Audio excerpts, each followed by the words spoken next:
The News Day continues here on One News Now. I'm Gerard de la Peña. Here are the top stories of the hour. The Muntinlupa Regional Trial Court Branch 204 has acquitted former Senator Laila De Lima in one of two remaining drug charges against her. In this specific case, De Lima was accused of receiving 10 million pesos from the drug trade inside the new Bilibid prison. The money supposedly came from former Corrections Chief Rafael Ragos, who later on recanted his testimony against De Lima. Ragos revealed that he was coerced to make false allegations. In 2021, De Lima was acquitted in one drug case, meaning she is now free from 2 of 3 charges filed against her in 2017. The resolution for her bail petition in the third case has yet to be released. This means De Lima will remain in detention camp in Camp Crame.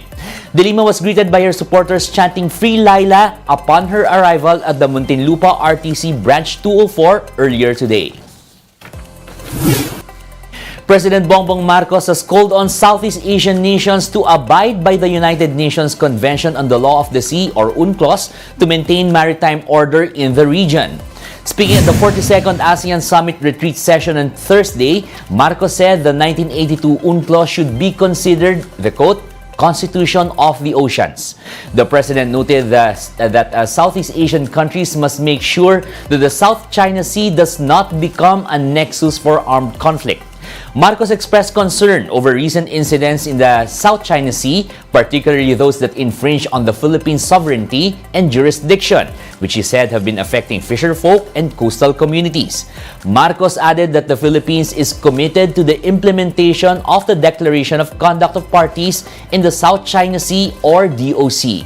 He also called on ASEAN countries to speed up the finalization of the Code of Conduct, or COC, in the disputed waters.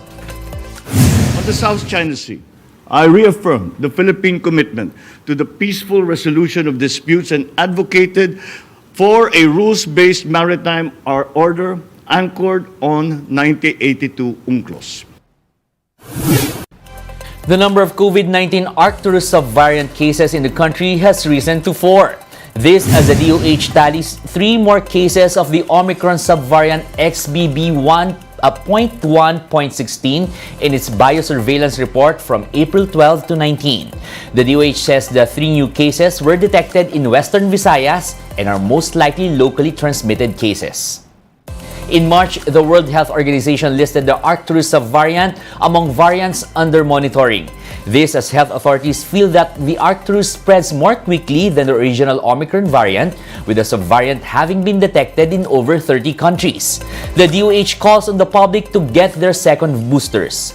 This as data from Octa Research shows that the nationwide positivity rate has climbed to over 23%, with Metro Manila's inching closer to 25%. Despite the increasing positivity rate, the president believes there is no need to adjust the country's COVID-19 emergency status. We did not restore the emergency status of the Philippines. Matagal na, last year pa. So, but we don't need to do anything. We are already on a normal footing. And in terms of the requirement that we used to have for a valid vaccine certificate, matagal na tinanggap yun. We'll be back with more stories after the break. Keep it here on One News.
You're still watching One News Now. I'm Gerard de la Peña. The Philippines hosts the ASEAN Fleet Review as part of the second ASEAN Multilateral Naval Exercise. Several naval ships from ASEAN member countries took part in the activity held in Subic on Thursday. Defense Officer in Charge Carlito Galvez Jr. said this aims to demonstrate ASEAN centrality. This is something na we want to see every now and then. Kasi nakita natin if all the armed forces are talking to each other, I think we can prevent war to happen. Because we are talking about peace, we are talking about understanding, and we are reaching out to everybody. Galvez also clarified that the maritime collaboration does not intend to provoke China or any other country. I believe yung ginagawa naman natin is this is sa tinatawag natin yung self-defense, at saka tinatawag natin this is our inherent right to really protect our fishermen. Ang ginagawa natin to is not against to anybody else, but to unify yung tinatawag natin to unify and look for the common good or common ground so that we can harmonize ourselves. Embattled Mayor Carmen Rosal of Legazpi City, Albay will remain in office after the Supreme Court issued a status quo ante order on the election roll. The COMELEC earlier affirmed with finality the disqualification of Rosal, Mayor of Legazpi City, over alleged vote buying. But the SC deemed it necessary and proper to issue an order requiring the parties to observe the status quo as the case reaches the High Court. The COMELEC says it has received a copy of the order and will abide by it. This means Rosal will be reinstated as mayor for now, blocking the proclamation second placer Alfredo Garbin Jr. The High Court required parties to file a consolidated comment within a non-extendable period of 10 days. The COMELEC said they will abide and comply with any order, ruling or directive from the High Court. The national government's outstanding debt as a share of the gross domestic product inched up to 61% as of end March. Data from the Treasury Bureau shows that the latest debt-to-GDP ratio is slightly higher than the 60.9% recorded as of end December. This as the government's outstanding debt stood at a record high of 13.86 trillion pesos as of end March, while the Philippine economy grew by 6.4% in the first quarter of 2022. It is also still above the 60% threshold, which is considered manageable by multilateral lenders for developing economies. However, it is well within the 60 to 62% target under the Philippine Development Plan.